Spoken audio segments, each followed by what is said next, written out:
ഇന്ത്യയുടെ പ്രധാനമന്ത്രിയുടെ താടിയിൽ തടവിയ നമ്മുടെ പ്രിയപ്പെട്ട ഷാജഹാന്റെ പൊന്നോമന മകൾ നൈസ്വമോൾ, ആ കുട്ടിക്ക് ഒരു കുഞ്ഞുടുപ്പ് വാങ്ങാനുള്ള പണം കൊടുത്തോ? ഇന്ത്യ ഭരിക്കുന്നവർ കൊടുത്തില്ല. തോൽക്കാൻ ഞങ്ങൾക്ക് മനസ്സില്ലടോ, ഞങ്ങൾക്ക് മനസ്സില്ല.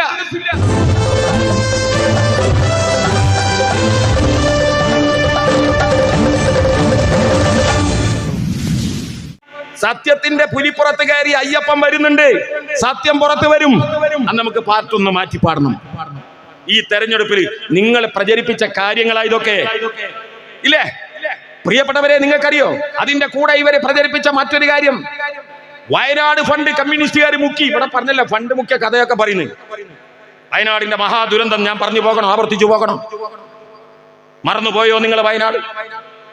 1924 ജൂലൈ മാസം 29-ാം തീയതി വയനാടിലെ മേപ്പാടിയിൽ, മുണ്ടക്കയിൽ, ചൂരൽമലയിൽ ഒരുപാട് മനുഷ്യർ നമ്മളെപ്പോലെ രാത്രിയിൽ പോയി കിടന്നുറങ്ങിയതാ.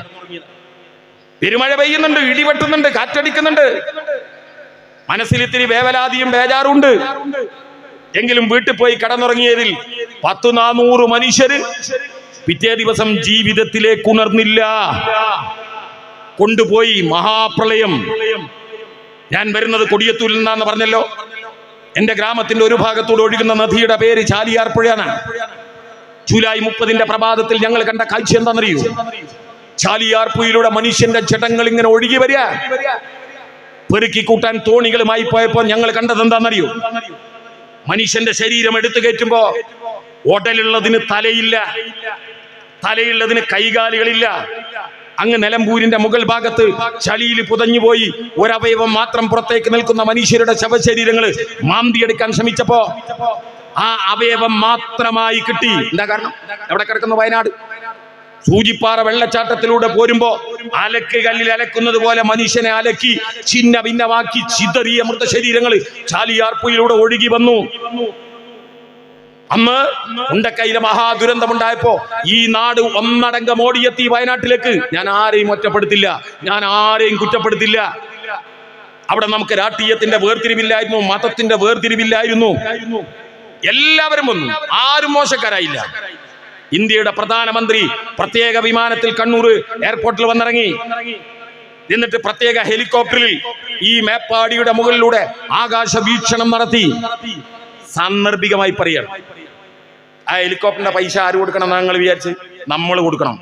എന്തേ ഞാൻ അങ്ങനെ പറയാൻ? കണ്ടില്ല ഞങ്ങള് 2018-ലെയും 2019-ലെയും മഹാപ്രളയകാലത്ത് കെട്ടിടങ്ങളെയും മുകളിൽ ഒറ്റപ്പെട്ടു പോയ നിറഗർഭിണികളെ ഇന്ത്യയുടെ ധീരരായ പട്ടാളക്കാര് ഹെലികോപ്റ്ററിൽ വന്ന് കയറിന്റെ ഗോവണി ഇറക്കി അതിലൂടെ രക്ഷപ്പെടുത്തുന്ന മനോഹരമായ കാഴ്ച ഞാനും നിങ്ങളും കണ്ടു.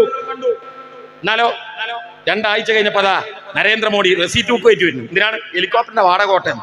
ഇയാളുടെ തറവാട്ടിൽ നിന്നുണ്ടെന്നാ, ഇയാളുടെ വീട്ടിൽ നിന്നുണ്ടെന്നാ? എന്റെയും നിങ്ങളുടെ നികുതി പണം, നമ്മുടെ ധീരരായ സഹോദരന്മാര് പട്ടാളക്കാര്, അവരുടെ അധ്വാനം ഇല്ലേ? ഓട്ടെ. അതുകൊണ്ടാണ് ഞാൻ പറഞ്ഞത്, അവിടെ പുതുപ്പാടിയിലേക്ക് വന്ന ഹെലികോപ്റ്റർ പൈസ നമ്മളോട് ചോദിക്കുവരും. മേപ്പാടി സ്കൂൾ ഗ്രൗണ്ടിൽ വന്നിറങ്ങി ഹെലികോപ്റ്ററിൽ. എന്നിട്ട് മേപ്പാടി ആശുപത്രിയിലേക്ക് പോയി ഇന്ത്യയുടെ പ്രധാനമന്ത്രി. പ്രിയപ്പെട്ടവരെ, ഞാനും നിങ്ങളും കണ്ടില്ലേ? ആശുപത്രിക്കകത്ത് ഒരു 35-40 വയസ്സ് പ്രായമുള്ള ഒരു മുസ്ലിം സ്ത്രീയുടെ അടുത്തേക്ക് ഇന്ത്യയുടെ പ്രധാനമന്ത്രി ഇങ്ങനെ പോവാണ്. അപ്പോ ആ മുസ്ലിം സ്ത്രീയുടെ കൂടെയുള്ള കുട്ടി, 2.5 വയസ്സായ പെൺകുട്ടി. മറന്നോ നിങ്ങൾ അവളുടെ പേര്? മറന്നോ? അവളുടെ പേരെങ്ങനെ മറക്കാൻ പറ്റില്ല? അവളുടെ പേര് നൈസമോൾ എന്നാണ്. ഇന്ത്യയുടെ പ്രധാനമന്ത്രിയുടെ താടിയിൽ ആ പെൺകുട്ടി ഇങ്ങനെ തടവി. ഇന്ത്യയുടെ പ്രധാനമന്ത്രിയുടെ മുഖത്തുണ്ടായിരുന്ന കണ്ണട ഇങ്ങനെ ഊരി കളിച്ചു. 2.5 വയസ്സിന്റെ ശൈശവത്തിന് അറിയില്ലല്ലോ തന്റെ മുമ്പിൽ നിൽക്കുന്നത് ഇന്ത്യയുടെ പ്രധാനമന്ത്രിയാണെന്ന്. പ്രിയപ്പെട്ടവരെ, ടെലിവിഷൻ ചാനലിലൂടെ ഞാനും നിങ്ങളും ആ കാഴ്ച കണ്ടു. പിറ്റേ ദിവസം പുറത്തിറങ്ങിയ ഇന്ത്യയിലെ സകല പത്രങ്ങളിലും വർണ്ണചിത്രത്തിൽ ഇന്ത്യയുടെ പ്രധാനമന്ത്രിയുടെ മുഖത്ത് തടവുന്ന കളിക്കുന്ന പെൺകുട്ടിയുടെ ചിത്രം അച്ചടിച്ചു വന്നു. ആ ചിത്രവും വാർത്തയും കണ്ട് ലോകത്തോട് നരേന്ദ്രമോദിയും RSSും BJPയും വിളിച്ചു പറഞ്ഞെന്താ അറിയോ? കാരുണ്യത്തിന്റെ പ്രധാനമന്ത്രി. സാന്ദർഭികമായി പറയാണ് പ്രിയപ്പെട്ടവർ. ആ കുട്ടി ആരാന്നറിയോ നിങ്ങൾക്ക്? ഈ മഹാപ്രളയം കഴിഞ്ഞ് 2 മാസം കഴിഞ്ഞപ്പോ കാഞ്ചനമാലയോടൊപ്പം ഞാനും പോയിരുന്നു മേപ്പാടിയിലേക്ക്. അറിയില്ലേ കാഞ്ചനമാലയെ? മൊയ്തീൻ എന്ന സിനിമ ഇരുവഴിഞ്ഞിപ്പുഴ അറബിക്കടലിലുള്ളതാണെങ്കിൽ കാഞ്ചന മൊയ്തീനുള്ളതാണ്. പ്രണയലോകത്തിന് പുതിയ ആപ്തവാക്യം എഴുതിയ സിനിമ. 1982 ജൂലൈ മാസം 15-ാം തീയതി എന്റെ വീടിന്റെ വെളിപ്പാടകലയുള്ള ഇരുവഴിഞ്ഞിപ്പുയിലെ തെയ്യത്തും കടവിൽ കാലത്ത് 8:15 തോണി മറിഞ്ഞപ്പോ നിരവധി ജീവനുകളെ രക്ഷപ്പെടുത്തിയ മൊയ്തീൻ പിന്നെയും ജീവനുകളെ രക്ഷപ്പെടുത്താൻ ഇരുവഴിഞ്ഞിയുടെ ആയങ്ങളിലേക്ക് തിരിഞ്ഞു നോക്കാതെ നടന്നുപോയപ്പോ മുക്കത്തിന്റെ പ്രണയക്കടവിൽ കാഞ്ചന തനിച്ചായി പോയി. എന്റെ ഉമ്മയുടെ അനിയത്തിയുടെ മകനാണ് മൊയ്തീൻ എന്നതുകൊണ്ട് അന്നു മുതൽ കാഞ്ചന എനിക്ക് ഏടത്തിയമ്മയാണ്. ആ ഏടത്തിയമ്മയോടൊപ്പം വയനാട്ടിലെ സഖാക്കൾ ആവശ്യപ്പെട്ട പ്രകാരം ഒരു പ്രളയത്തിന്റെ ബാക്കി പത്രം കൂടിയായ കാഞ്ചനമാലയോടൊപ്പം ഞാനും പോയി മേപ്പാടിയിലേക്ക്. മുണ്ടക്കൈയും ചൂരൽമലയും പുഞ്ചിരിമറ്റവും എല്ലാം ഞങ്ങൾ നടന്നു കണ്ടു. തിരിച്ച് ചൂരൽമല അങ്ങാടിയിലെത്തി അവിടെയുള്ള സഖാക്കളോട് സംസാരിച്ചുകൊണ്ടിരിക്കുമ്പോ പ്രളയത്തിൽ തകർന്നു പോയ ഒരു കെട്ടിടമുണ്ട്. ആ കെട്ടിടം ചൂണ്ടിക്കാണിച്ച് സഖാക്കൾ എന്നോട് ചോദിച്ചു, സഖാവേ ഈ കെട്ടിടം ഓർക്കുന്നുണ്ടോ? എന്റെ ഓർമ്മയിലേക്ക് വന്നില്ല. അപ്പൊ സഖാക്കൾ പറഞ്ഞു, 2 വർഷം മുമ്പ് DYFIയുടെ പൊതുയോഗത്തിൽ സഖാവ് സംസാരിച്ചിരുന്നത് ഈ പീഡികക്കോലായിലായിരുന്നു. ഞാനിങ്ങനെ ഓർത്തെടുത്തു, ശരിയാണ്, 2 കൊല്ലം മുമ്പ് ഞാൻ അവിടെ സംസാരിച്ചിട്ടുണ്ട്. ഞങ്ങൾ ഇത് പറഞ്ഞുകൊണ്ടിരിക്കുമ്പോ മേപ്പാടിയിൽ നിന്ന് മറ്റൊരു സഖാവ് വിളിച്ചിട്ട് പറഞ്ഞു, ഷാജഹാന്റെ ഭാര്യയും കുട്ടിയും നിങ്ങളെ കാത്തിരിക്കുന്നു.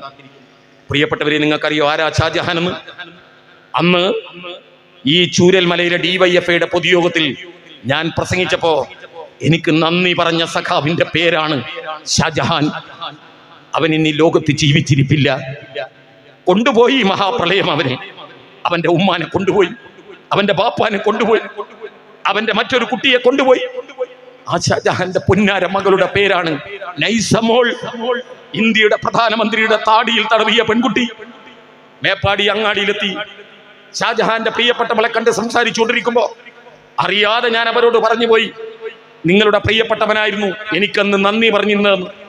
അവരെന്റെ മുമ്പിൽ നിന്നു പെയ്തു. പ്രിയപ്പെട്ടവരെ, ഇന്ത്യയുടെ പ്രധാനമന്ത്രിയുടെ താടിയിൽ തടവിയ നമ്മുടെ പ്രിയപ്പെട്ട ഷാജഹാന്റെ പൊന്നോമന മകൾ നൈസമോൾ, ആ കുട്ടിക്ക് ഒരു കുഞ്ഞുടുപ്പ് വാങ്ങാനുള്ള പണം കൊടുത്തോ?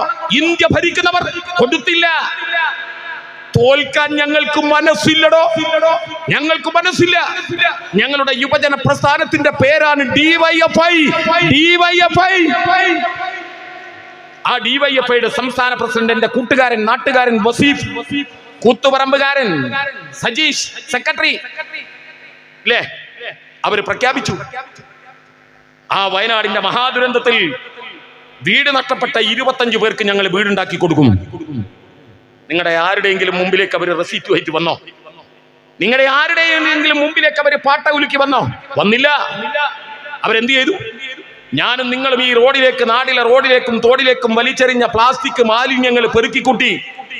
നമ്മുടെ വീടുകളിൽ വന്ന് പഴയ കടലാസും കന്നാസും പെറുക്കിക്കൂട്ടി. ജീവിതത്തിൽ ഇന്ന് വരെ ഒരു ചെങ്കല്ല് പോലും ചുമന്നു നോക്കാത്ത DYFIക്കാരൻ ചുമലിൽ ചെങ്കല്ല് ചുമന്നു, കരിങ്കല്ല് ചുമന്നു, മരം ചുമന്ന് ലോറി കയറ്റി. അങ്ങനെ അവർ പൈസ ഉണ്ടാക്കി. ചായ കച്ചവടം നടത്തി, മീൻ കച്ചവടം നടത്തി, ബിരിയാണി ചാലഞ്ച് നടത്തി, ധോത്തി ചാലഞ്ച് നടത്തി. അവരുണ്ടാക്കിയത് എത്രയാണെന്നറിയോ? 20,45,00,000. 20,45,00,000 ഇന്ത്യയുടെ കേരളത്തിന്റെ മുഖ്യമന്ത്രിയുടെ കയ്യിൽ കൊടുത്തിട്ട് അവർ പറഞ്ഞു, സഖാവേ 100 വീടുണ്ടാക്കണം. 20 ലക്ഷം വെച്ച് 100 വീടുണ്ടാക്കണം. പോയി നോക്കടാ. വയനാടിന്റെ തലസ്ഥാനമായ കൽപ്പറ്റയിൽ ബൈപ്പാസിനരികിൽ 415 വീടുകളുടെ പണി തീർന്നുകൊണ്ടിരിക്കുന്നു. അതിനിടയിലൂടെ സഞ്ചരിക്കാൻ 11 കിലോമീറ്റർ നീളത്തിൽ ഡോറുകളും മൂപ്പറോഡുകളും നിർമ്മിച്ചു പൂർത്തീകരിച്ചു കൊണ്ടിരിക്കുന്നു. അവിടെ മനുഷ്യർക്ക് സാധനങ്ങൾ വാങ്ങിക്കാൻ സൂപ്പർ മാർക്കറ്റ് ഉണ്ടാക്കുന്നു. അവർക്ക് സിനിമ കാണാൻ സിനിമ ഹാൾ ഉണ്ടാക്കുന്നു. ആ കുട്ടികൾക്ക് കളിക്കാൻ ഫുട്ബോൾ ഗ്രൗണ്ട് ഉണ്ടാക്കുന്നു. അവിടുത്തെ കുട്ടികൾക്ക് ചൊല്ലിപ്പഠിക്കാൻ നഴ്സറി സ്കൂളുകൾ ഉണ്ടാക്കുന്നു. അവിടുത്തെ മനുഷ്യരെ ചികിത്സിക്കാൻ പ്രൈമറി ഹെൽത്ത് സെന്റർ PHC ഉണ്ടാക്കുന്നു. 9 ലക്ഷം ലിറ്റർ വെള്ളം കൊള്ളുന്ന ടാങ്ക് ഉണ്ടാക്കുന്നു. വേസ്റ്റ് വാട്ടർ പോകാനുള്ള സൗകര്യങ്ങൾ ഉണ്ടാക്കുന്നു. അങ്ങനെ എല്ലാം വയനാടിന്റെ മലമുകളിൽ കൽപ്പറ്റ നഗരത്തിന്റെ വെളിപ്പാടകളിൽ ഞങ്ങൾ ഉണ്ടാക്കുന്നു. തന്നോ ഇവര്? നമ്മൾ ചോദിച്ചത് ആരുടെ പണ? പ്രിയപ്പെട്ടവരെ, കേന്ദ്രത്തോട്. സ്ത്രീകൾ ഇരിക്കുന്നു ഇവിടെ. നിങ്ങളൊരു കുഞ്ഞിന് ജന്മം കൊടുത്തപ്പോ ജീവിതത്തിൽ ആദ്യമായി നിങ്ങൾ വാങ്ങിച്ചതെന്താ? ജനിച്ചു വീണ കുഞ്ഞിന് വേണ്ടി ആദ്യമായി വാങ്ങിച്ചതെന്താ? അച്ഛന്മാരുണ്ടല്ലോ ഇവിടെ. എന്താ വാങ്ങിച്ചത്? ആ കുട്ടിയെ കുളിപ്പിക്കാനുള്ള സോപ്പ് അല്ലേ? പിന്നെ വാങ്ങിച്ചതെന്താ? കുട്ടിയുടെ ശരീരത്തിലിടാനുള്ള പൗഡർ. പിന്നെ വാങ്ങിച്ചതെന്താ? ആ കുട്ടിയെ അണിയിക്കാനുള്ള ഒരു കുഞ്ഞുടുപ്പ്. അവിടെ തുടങ്ങാ വാങ്ങലുകൾ. അങ്ങനെ വാങ്ങി വാങ്ങി വാങ്ങി യാത്ര അവസാനിക്കുമ്പോ, അവസാനത്തെ യാത്ര തുടങ്ങുമ്പോ, മരിച്ചു കിടക്കുമ്പോ ആ മരണ വീട്ടിൽ സകല മതവിശ്വാസികളുടെയും വീടുകളിൽ സുഗന്ധം പരത്തി എരിഞ്ഞു കത്തുന്ന സാധനത്തിന്റെ പേര് ചന്ദനത്തിരി. ചന്ദനത്തിരിയുടെ പാക്കറ്റ് എടുത്ത് നോക്ക് നിങ്ങൾ. ആ പാക്കറ്റിന്റെ മുകളിൽ കാണാം ഇൻക്ലൂഡഡ് ടാക്സ്. നിങ്ങൾ ആദ്യമായി കുഞ്ഞ് ജനിച്ചപ്പോ വാങ്ങിയ ബേബി സോപ്പിന്റെ പുറത്തെടുത്ത് നോക്ക്, അവിടെ നിങ്ങൾക്ക് കാണാം ഇൻക്ലൂഡഡ് ടാക്സ്. ജനിച്ച നാള് മുതൽ മരിച്ച നാള് വരെ ഞാനും നിങ്ങൾ കൊടുക്കുന്ന നികുതി പണം, ആ നികുതി പണം GST എന്ന പേരിൽ കൊണ്ടുപോയി ഈ നാടിന് തിരിച്ചു തരാത്തവർ ഇല്ലേ, അവരോടാ ഞങ്ങൾ പറഞ്ഞു തോൽക്കാൻ ഞങ്ങൾക്ക് മനസ്സില്ല. DYFI 25 വീടുണ്ടാക്കുന്നു പറഞ്ഞപ്പോ വേറൊരു കൂട്ടർ പറഞ്ഞില്ലല്ലോ 30 വീടുണ്ടാക്കും. ആരാ പറഞ്ഞത്? യൂത്ത് കോൺഗ്രസ്.